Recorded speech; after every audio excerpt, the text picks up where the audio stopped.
Комисијата за спречување и заштита од дискриминација донесе мислење по представката на тренерите од карате клубот Штип Сашко и Жарко Арсовски, како и надпреварувачите од овој клуб против Карате Федерацијата на Република Северна Македонија и незините органи и тела за извршена дискриминација врз основа на лично својство и општествен статус.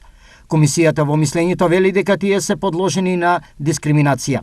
Се утврдува директна и продолжена дискриминација извршена од страна на Карате Федерацијата врз основа на лично својство и општествен статус во областа на спортот кон Сашко Арсовски, тренер, Жарко Арсовски, тренер, како и неколку каратисти.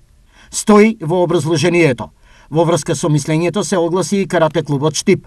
Карате клубот Штип од Штип, клуб со најголеми спортски достигнувања во нашата држава, единствен со 2 светски сениорски медали и многу европски медали и со најдобрите тренери браќата Сашко и Жарко Арсовски, се посочува во реакцијата и се истакнува. Веќе подолго време клубот на шампионите од Штип е мета на нестручно и несовесно функционирање на одредени поединци од Карате Федерацијата на Македонија, каде преку лоши правилници ги скратија правата на спортисти да учествуваат и да се надпреваруваат на најголемите спортски надпреварувања. Ова е трет пат КСЗД да донесе мислење за дискриминација направена од страна на Карате Федерацијата.